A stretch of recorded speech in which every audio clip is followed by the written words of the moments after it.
Hartlik goeiemôre van my kant. Is lekker om volgende week 'n bietjie met julle te kuier. Ons is week 2 Maurice het vir die van julle wat verlede week hier was. Maurice het so 'n bietjie begin gesels en kuier met julle oor die hele gedagte van rentmeesterskap, veral in die areas van verhoudings. Ek wil vandag so 'n bietjie verder gaan, 'n tree verder gaan en met julle gesels oor rentmeesterskap in die area van vermoëns. Ek het groot geword in die kerk met die verstaan dat woorde soos bedien en bedienaar uitsluitlik gekoppel is aan diegene wat in die voltydse bediening is, dominees, pastore, die professionele, sogenaamde professionele Christene. En toe kom ek agter wat die ware betekenis van daai woord is. Ek verwys jou na die Griekse woord diakonia. Julle kan my PowerPoint opsit, daar is hy. Dis daai woordjie. En julle sal nie glo wat daai woord beteken nie. Diakonia.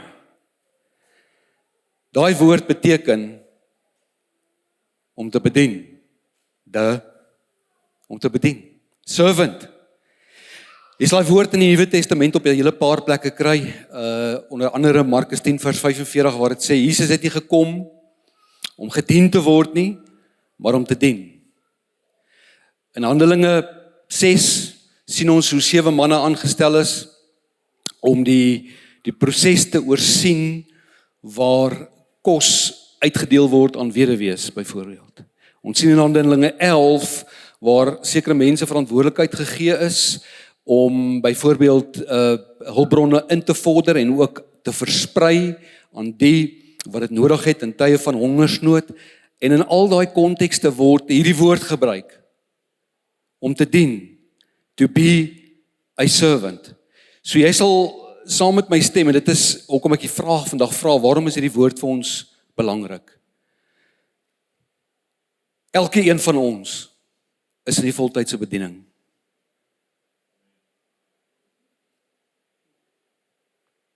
Elke liewe een van ons is in die voltydse bediening. Diakonia ouens gebeur nie die oomblik wanneer ek 'n salaris in my rekening kry nie. Dit gebeur die oomblik wanneer ek Christus in my lewe kry.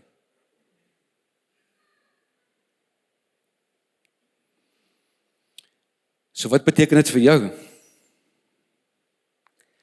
Maak dit nou vir jou meer sin waarom God vir elkeen van ons sekere vermoëns gegee het. As jy 'n bietjie saam met my gaan kyk net na 1 Korintiërs, sê die volgende: en niemand kan sê Jesus is die Here nie, behalwe deur die Heilige Gees. Daar's 'n verskeidenheid van genadegawes, maar dit is dieselfde Gees wat dit gee. Daar's 'n verskeidenheid van bedieninge, maar dit is dieselfde Here wat die opdrag gee. Daar is 'n verskeidenheid van kragtige werkinge, maar dit is dieselfde God wat alles in almal tot stand bring. Aan elkeen afsonderlik word 'n werking van die Gees gegee tot voordeel van almal. Ouens, ek sien nie die 2 woorde dominee en pastoor in daai konteks nie.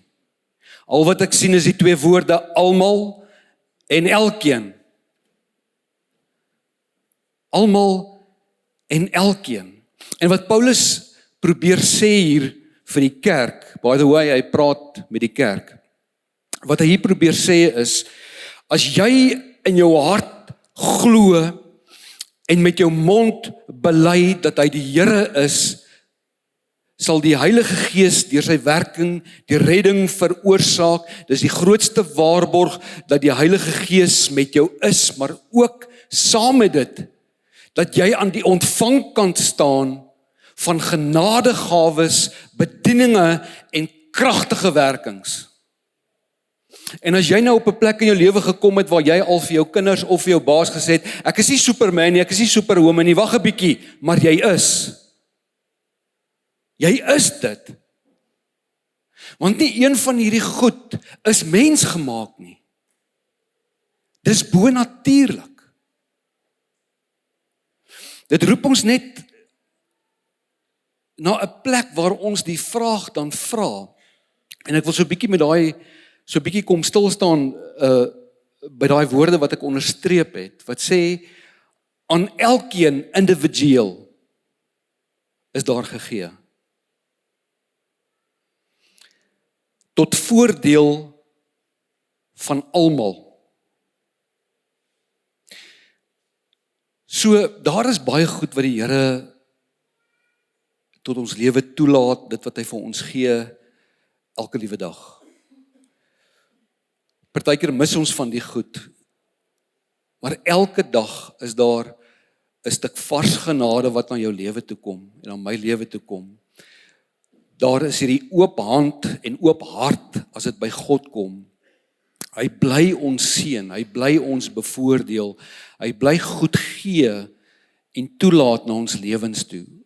Baie van daai goed is vir my persoonlike voordeel. Die werk van redding is seker die grootste een. Baie van daai goed is vir my. Maar genadegawes en bedieninge en werkinge uit die Gees se hand is nie vir my nie. Dis nie vir my nie. Dit is tot die voordeel van almal.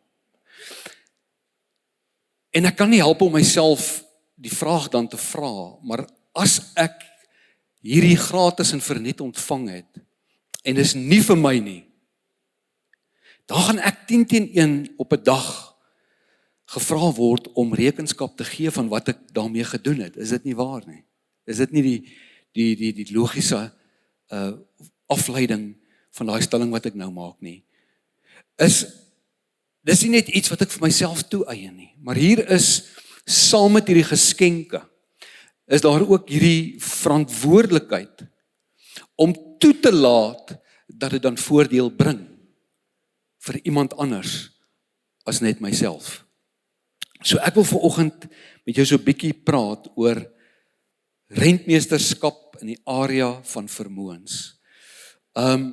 Ek wil so 'n bietjie van 'n praktiese aanslag hê vanoggend, om jou net lekker 'n greep te gee op die hart van dit wat die woord bedoel. En daarom wil ek vir jou sê ook, ons moet by die rede begin. Ons kan dit nie oorslaan nie. Die rede, daar is 'n rede. Die Heilige Gees het iets vir elkeen gegee, maar daar's 'n rede. En daai rede sal jy ook aan die einde sien van daai skrifgedeelte op die skerm, is sodat iemand anders as net ek bevoordeel sal word. Die rede daarvoor is die woordjie waarmee ek vanoggend begin het, diakonia. Dis die rede, is om te dien. Markus 10 vers 45, want hy het gekom nie om gedien te word nie, maar om te dien. Dit is die rede waarom hierdie goed vir ons, elke een, vrylik, genadiglik geskenk is dat diakonia kan gebeur. Is dat bediening kan gebeur. Kan jy nou byvoorbeeld in die konteks van iets soos Romeine 8 vers 19 agterkom? Romeine 8 vers 19 sê, want die hele skepping wag met reikhalsende verlange dat die seuns van God geopenbaar sal word. Dames, julle kan julle self deel sien van daai verwysing. Is dat die wêreld waarin ons leef kan nie wag dat hierdie goed wat die Gees vir elkeen van ons gegee het, dat dit na vore kom en uitdrukking vind in elke dag lewe, wat iemand gaan bevoordeel word. Die Heilige Gees gee nie net en verwag niks terug nie. Die verwagting is impak, die verwagting is lewensverandering, die verwagting is voordeel, is opheffing, wat ook al dit is. Maar daar's 'n verwagting, die verwagting is diakonia. Dit was die verwagting op Jesus se lewe.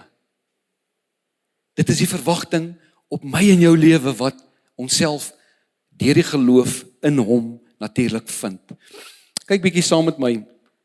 Ek lees hier in die Engels vir jou, the Amplified. Just as each one of you has received a spiritual gift, a spiritual talent and ability graciously given by God, employ it. Laat diakonia gebeur. Employ it in serving one another as it is appropriate for good stewards of God's multifaceted grace, faithfully using the diverse, verified gifts and abilities granted to Christians by God's unmerited favor. So, dit sit ons elkeen op 'n spesifieke plek. Of ons is rentmeesters, of ons is wanbestuurders.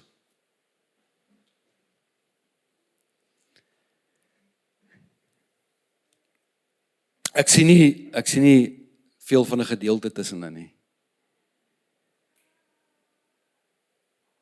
Of diakonia gebeur deur my lewe of dit gebeur nie. Ek glo met my hele hart dat dit iets is waarna ons opgroei, ja.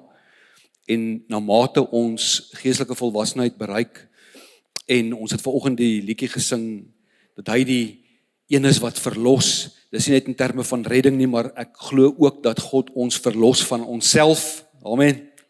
Hierdie natuurlike draai elke dag van ons lewens na onsself, waar die fokus onsself is. Hy verlos ons ook van dit, dat ons meer die fokus plaas op ander. Dit is in tye soos daai wat dit natuurlik meer spontaan gebeur, dat diakonia geskied, dat hierdie goeders wat God in my lewe gedeponeer is, die kans kry om 'n hout te slaan ook in die koninkryk en in mense se lewens. Verlossing gebeur elke dag, ouens. En ek dink dat die Here is so geduldig met ons dat hy ons toelaat om op te groei in hierdie. Ek sê nou met groot vrymoedigheid dat daar is niks tussenin nie, maar dit is nie wat ek bedoel nie. Ek praat nie van dit wat net gebeur deur my in jou lewe nie, maar ook my en jou ingesteldheid. Is ons bewus van hierdie amazing ding wat na my en jou lewe toe gekom het? Genadegawes, bedieninge, kragtige werkinge. Is ons bewus, is daai ingesteldheid daar, en poog ons om ook hierdie vry te laat, ons hande oop te maak. Dit is wat dit beteken om rentmeester te wees. Wanneer ek hierdie ontdek, en wanneer ek 'n volgende tree gee, om daai te laat deur my lewe realiseer, gebeur diakonia. En wanneer dit gebeur, is daar rentmeesterskap.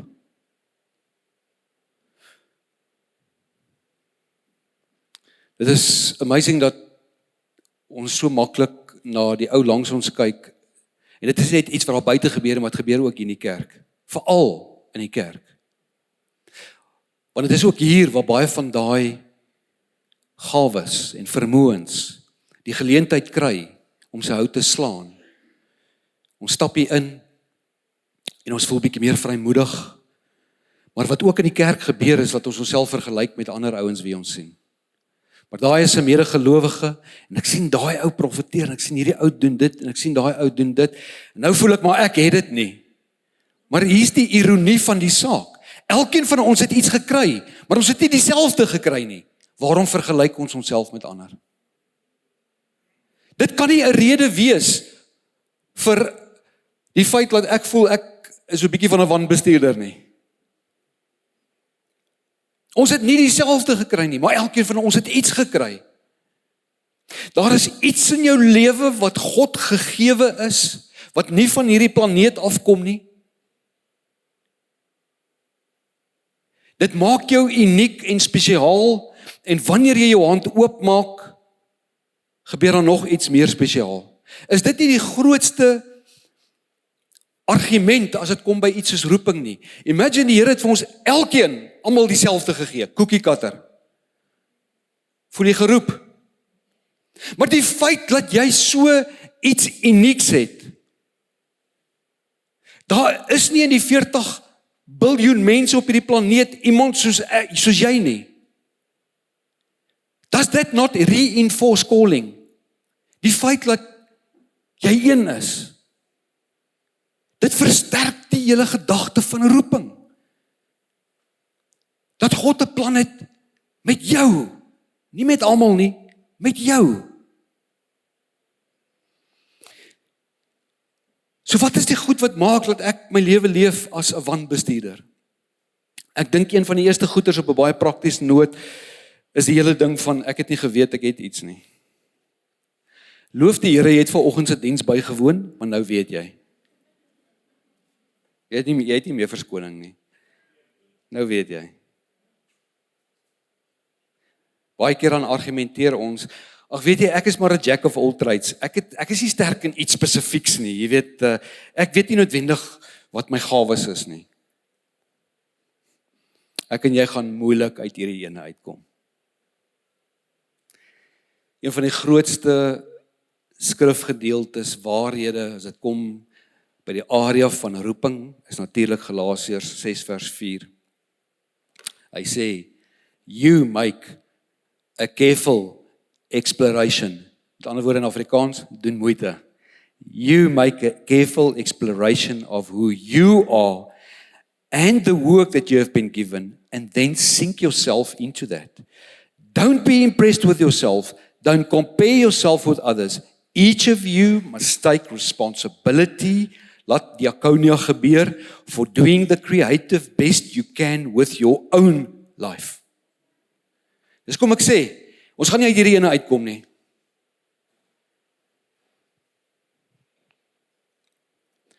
Daar is sekere goed wat jy doen, wat effortless is. Dit vat jou 'n oomblik om iets te vermag. Dit vat die ou wat langs jou staan 10 keer langer om dieselfde ding reg te kry. Waar kom dit vandaan?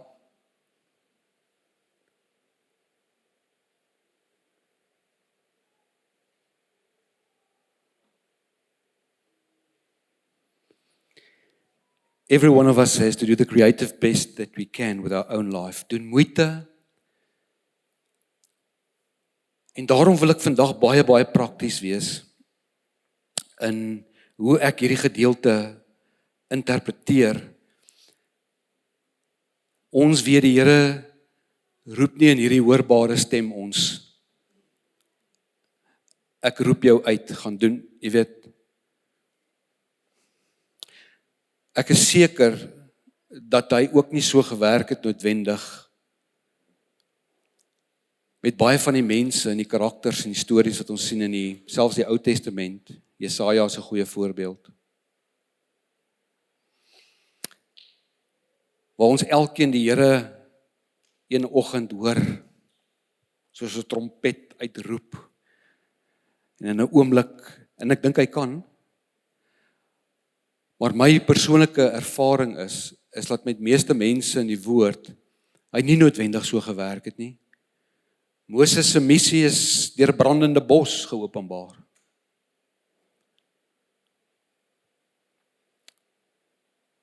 Ek dink dit gebeur wanneer ons hierdie skrifgedeelte toepas en so 'n bietjie na ons self begin kyk en moeite doen to make a careful exploration. Daarom wil ek vanoggend 3 realiteite, ek wil jou regtig help vanoggend.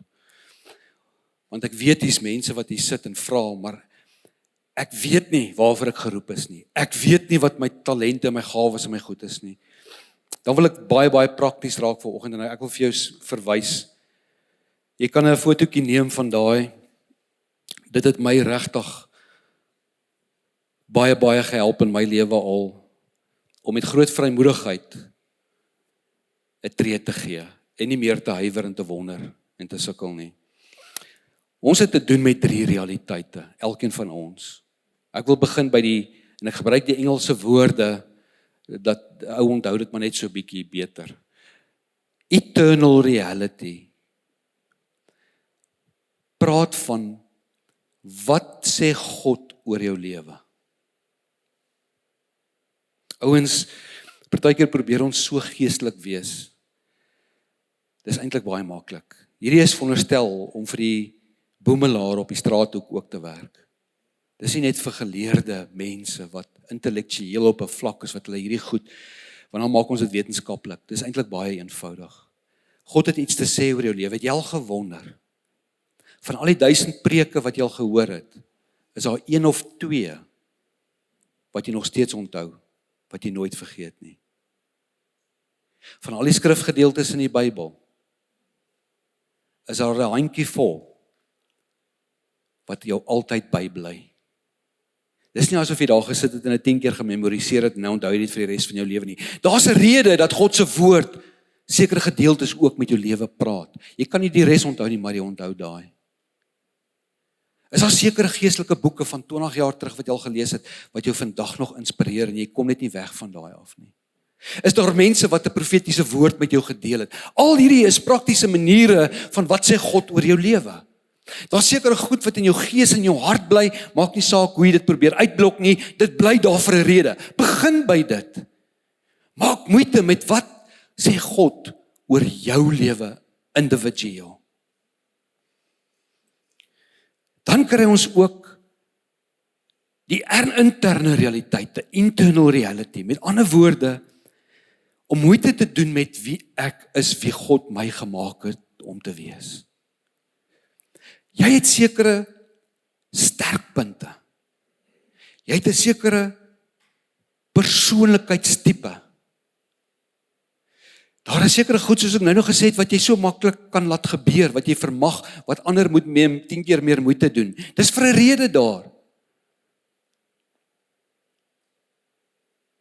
Daar is sekere goed in jou lewe wat jou maak. En wanneer ons dit begin raak sien, dan kom ons agter in die binnekant, waarom is ek soos ek is? En baie keer dan sien 'n ou daai as 'n negatiewe, want jy vergelyk jouself met 'n ander ou wat deur 'n ander talent sekere goeders vermag en nou verlang jy na daai en jy skeep dit wat in jou lewe gedeponeer is af. Maar as jy nie, if you only embrace that which is unique, you will achieve the same level of greatness and success. Daar's mense wat hulle hele lewe spandeer om ander na te boots en ander na te volg en te begeer wat ander mense het, if we can only turn to ourselves, dit wie God ons gemaak het om te wees. En ek moes werk met hierdie goed myself.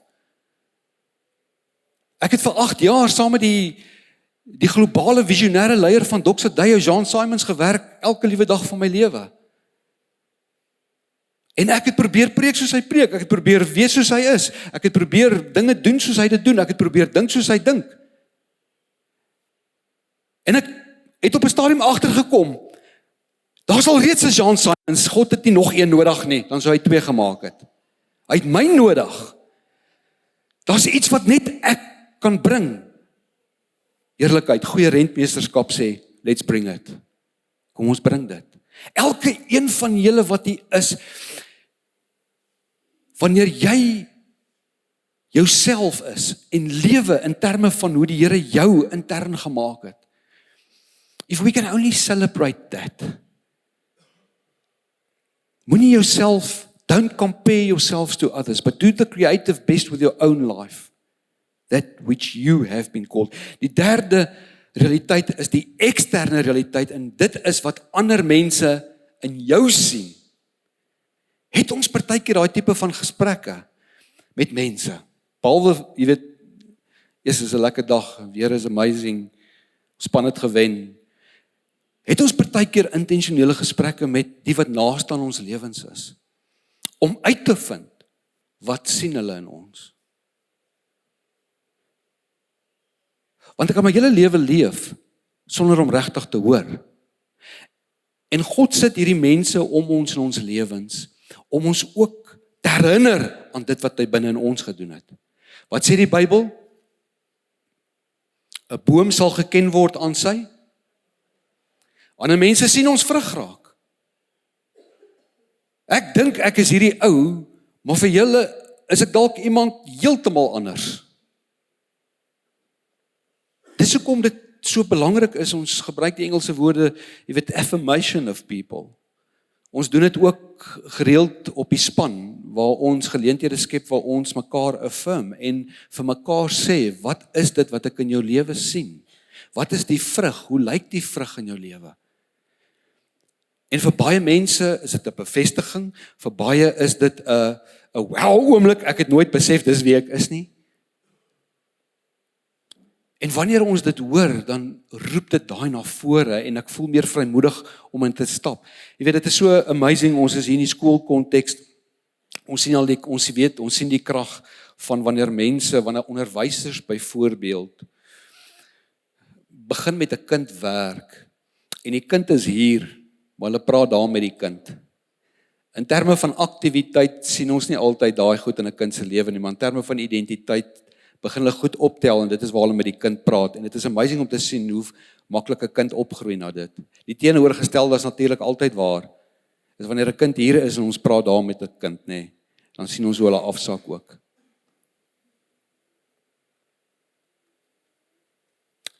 Nou begin ons ook verstaan skrifgedeeltes soos jy weet wat sê dat geen woord wat uit die mond van God uitkom ledig sal terugkeer nie, maar dit sal bereik die doel waarvoor dit gestuur is, nê. Vergelyk dit nou so 'n bietjie in hierdie konteks. Jy word daai woord. En dis die krag van wanneer ons ook mense toelaat om vir ons te sê wat hulle in ons lewens sien. It affirms. En hierdie is baie, baie prakties, maar wat ek eintlik vir jou wil sê is wanneer hierdie drie realiteite by mekaar uitkom, daai swart gedeelte, kan jy my vrymoedige tree gee, that is what God has called you for. Fokus op dit. Make a careful exploration of who you are. Wat sê God oor my lewe? Hoe het hy my gemaak as 'n mens? Wat sien ander mense? En daar waar daai drie by mekaar kom, wil ek nou vir jou sê, mik vir daai. Dis hoekom jy is soos jy is. Ons celebrate dit in jou lewe.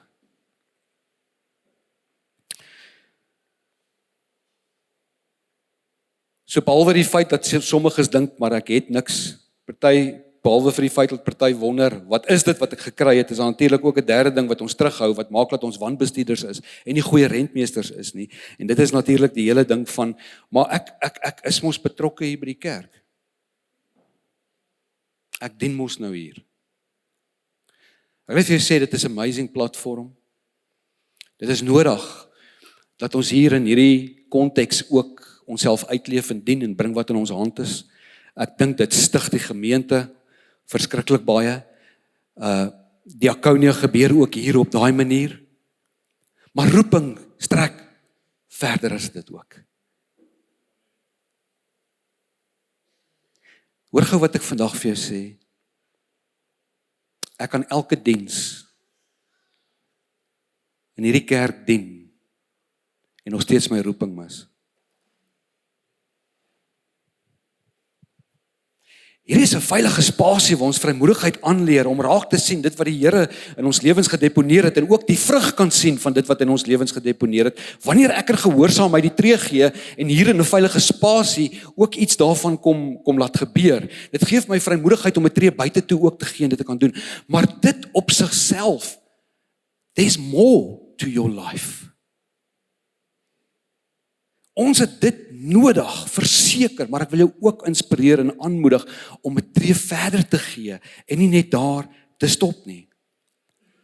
Ek dink nog 'n gedeelte of nog 'n ding wat maak dat ons wanbestuurders is hierdie persepsie dat ek twee begrippe met mekaar verwar, Christelike plig en individuele roeping. Ouens, wanneer ons Jesus volg, is dit ons Christelike plig om lief te hê, om vir mekaar te bid, mekaar te bemoedig, hulpverlening, deernis te hê, meegevoel te hê, dis Christelike plig. Maar persoonlike genadegawes en bedieninge en werkinge, daar is daai ook. En dit slaan ook 'n hou in die groter koninkryk van God. En wanneer ek op 'n plek, 'n comfort zone kom waar ek voel, maar ek is mos lief vir mense en ek help ons bietjie hier en ek doen daai goeters en jy weet, ek kan ook rentmeesterskap mis. Dit kan ook maak dat ek nie daai uniekhede binne in myself te draai. Want daar's 'n algemene roeping vir die kerk en vir gelowiges en dan is daar 'n spesifieke roeping oor jou lewe. Ek dink hierdie is maar net baie praktiese goeders. Ek wil vir jou vandag sê, julle hoef nie almal julle werke te bedank vir die kerk te kom werk nie, hoor. Dis al wat ek vandag vir jou sê. Jy is klaar in die voltydse bediening. En baie keer kom ons op 'n plek waar ons voel, as ek geroep is, dan moet ek daai roeping ook my werk maak. Ouens, dis 'n leuen. Is 'n leuen. Vat 'n ou soos Paulus, sy roeping was gewees om kerke te plant, om te draai na die Gentiles, na die heidene toe en die woord, die evangelie aan hulle te bedien. Dit was sy roeping, maar hy was 'n tentmaker waardeur hy sy inkomste verdien het. Jy hoef nie jou werk te bedank nie. Ek het goeie nuus vir jou. Dalk is dit veel slegte nuus. Jy hoef jou werk te bedank nie. Jy kan jou inkomste genereer soos jy lus het. Inteendeel, ek glo dat die Here ook dit op jou pad gebring het. Maar die uitleef van roeping kan op enige plek gebeur, in die kerk, by jou werk, buite jou werk, enige plek. Die boodskap vanoggend is, you are amazing, jy is Superman, jy is Superwoman. Jou roeping sal jou nooit los nie, nooit. Goeie rentmeesterskap sê, voordat ek doodgaan, wil ek uitvind wat dit is, en ek wil moeite doen daarmee. En die beste manier om roeping te ontdek, is net om 'n tree te gee, want in die proses kom jy ook agter waarvoor jy nie geroep is nie. Ek weet, soos ek vandag hier staan, so lief is wat ek is vir kinders, ek is nie geroep vir die kinderbediening nie. Die Here weet, ek is nie geroep vir dit nie. Maar ek love kinders, maar ek gaan dit opmors. En soos 'n ou in geloof begin tree gee, kom jy ook agter wie jy nie is nie. Maar die feit is, it also demonstrates good stewardship, die feit dat ons bereid is om iets te doen met wat in ons gedeponeer is. Roeping sal jy nooit los nie. Ek en Marlyn sit so 2 jaar terug, ons het afgegaan om die August te ry, en ons sit by die waterfront daar by die Kaap, en is hierdie amazing, mystical prentjie van hierdie seilskip. As jy nou nie vloot was, of jy verstaan die terme, dan sal jy nou verstaan wat ek vir jou sê, the ship was dressed, met ander woorde, hy is van die bel tot die stern opgemaak met liggies.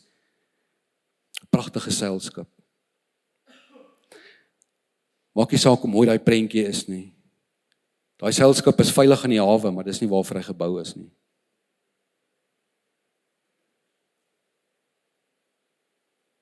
Daar gaan altyd 'n roep op jou lewe wees, wat jy wil terugbring na gemaaksone toe. Het gaan nooit ophou nie. Ek dink is 'n strategie van die vyand, om ons weg te hou van die wonder van dit wat binne jou gebeur het en wat dit kan vermag. En hoe dit op 'n diep en betekenisvolle manier met mense se harte kan werk. Hulle tot nuwe insigte kan laat kom. En sy liefde tasbaar ook te demonstreer. Jou roeping sal jou nooit los nie. Het jou geloofsreis dalk al so 'n bietjie van 'n gemaaksone geraak? Voel jy dalk jou geloofsreis het so 'n bietjie van 'n plateau bereik? So 'n bietjie gevoel van déjà vu, same old. Kom ek sê gou vandag vir jou, jy het nie 'n beter preek nodig nie. Jy het nie wonders of tekens nodig nie. Dalk moet jy net weer 'n bietjie wind in jou seile kry. Dalk moet jy net weer tree gee. Ek verstaan, as 'n jong mens, is daar baie wat na jou lewe toe kom, jy moet jou loopbaan vestig, daar's 10 en kinders, daar's soveel goed wat jou energie vat. Ek praat met jou as iemand wat dalk in 'n aftreeoord, jy kan die straat sit, en jy is dalk in die laaste kwart van jou lewe, en jy voel, wat kan ek beteken vir die samelewing? Wat kan ek vermag? Elkeen van ons is Superman en Superwoman. En ek kan my hele lewe spandeer om dit te mors, of dit te ignoreer, maar dit gaan jou nooit los nie, want dit is hoe die lewende God jou gemaak het. Dis ook my persoonlike storie. Ek het op daai plek gekom. Ek het my storie al 'n paar keer met julle gedeel. I've had it all. Ek was in 'n verskriklike gemaaksone. Ek was onlangs bevorder as finansiële bestuurder van 'n maatskappy. Ek het 7 jaar gestudeer. Ek was in 'n comfort zone, lekker, ons het goed gegaan met ons. Maar in 'n seisoen van my lewe, toe sien ek hierdie raak. En toe kom ek agter, roeping is iets wat jy nooit sal los nie. Jy kan bly weghardloop, jy gaan lank hardloop, en jy gaan moet vinnig hardloop, en dit selfs is nie genoeg nie. Ek het op 'n plek gekom waar ek agtergekom het, elkeen van ons word met 'n gat gemaak, 'n leemte in ons lewe. En ons kan draai na verskillende goed, na geld, na plesiertjies, na aanstellings, na werke, na vakansies. Ons kan draai na whatever ons wil. Daai leemte sal nooit vol word nie.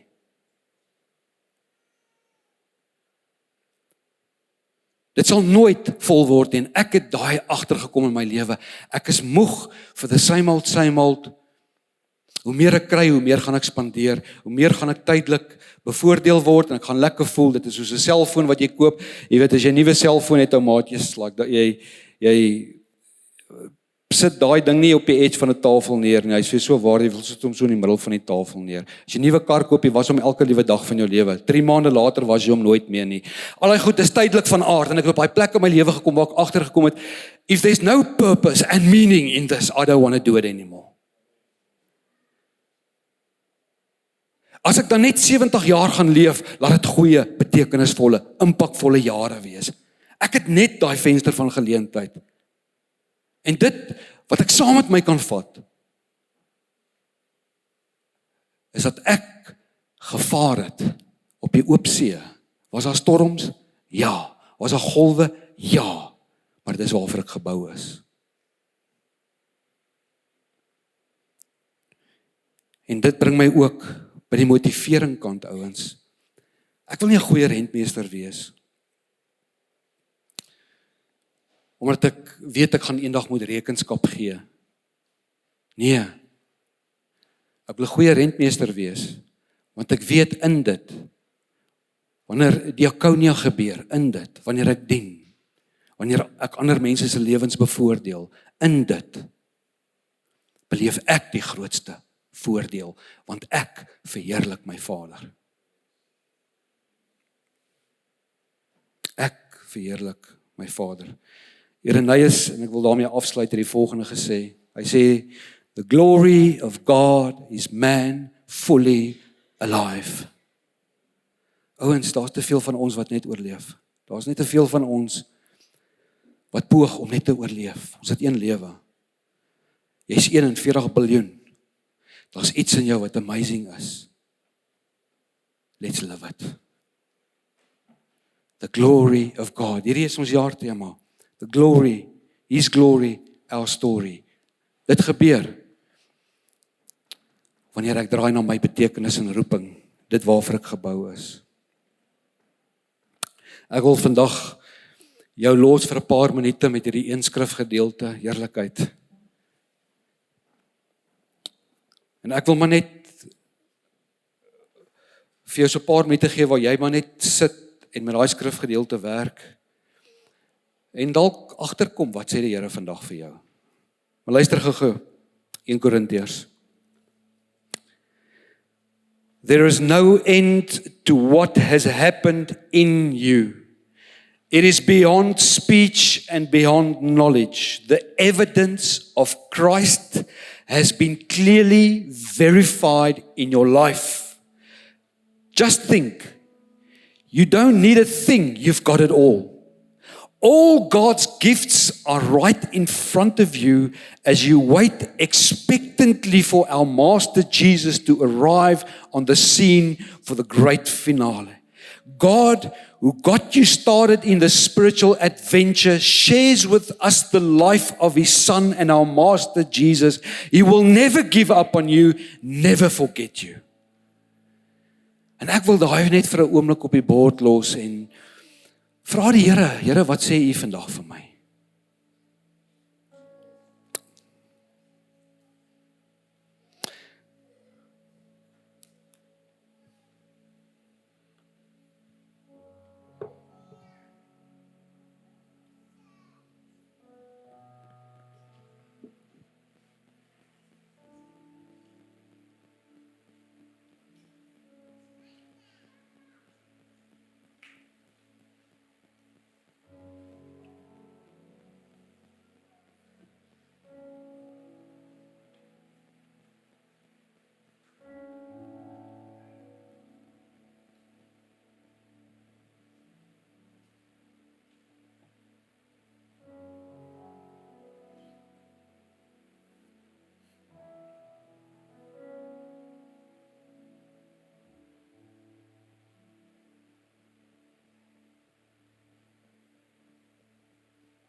Vader, baie dankie dat ons vandag maar net weer kan sensitief wees en kan wakker word vir u waarheid in ons lewens, maar ook oor ons lewens. Baie dankie net vir die krag van hierdie belofte in Efesiërs 1 wat sê dat ons geseën is met elke geestelike gawe in hemelse plekke. En Here, dat u nog voor die grondlegging van hierdie aarde elkeen van ons uitverkies het, maar nie net uitverkies het nie, maar uitverkies het as seuns en dogters in Jesus Christus. Baie dankie vir die vertroue wat u in ons stel. Here, dat u normale mense soos ons gebruik en ons kom toerus en ons kom bevoordeel met hierdie amazing gawes en kragtige werkinge en bedieninge. Die manier hoe jy ons in mekaar gesit het, Here. My gebed vandag is dat ons elkeen ten volle sal sien en nie net gedeeltelik nie. Dat ons sal ontdek wat die bedoeling was van die begin af met ons lewens. En Vader, dat jy dan ook vir ons die moed en die durf gee om die volgende tree te gee en dit uit te leef. Wat ook al dit beteken, vir elkeen van ons is in 'n ander situasie, 'n ander seisoen, 'n ander konteks. Maar in dit wil jy hou slaan deur ons lewens. Dankie dat dit nie ons is wat dit doen nie, but it is Christ that lives in me and his power is revealed through my life. Dankie Vader dat u spesifiek met ons harte werk vandag. Relevant tot daar waar ons is. En ons kom bid, Here, maak dit vir ons duidelik. Help ons dat ons dit nie mis nie. En mag u naam verheerlik word. Mag u koninkryk kom, soos dit in die hemel is, so ook op hierdie aarde. Ons sê vir dankie. Amen.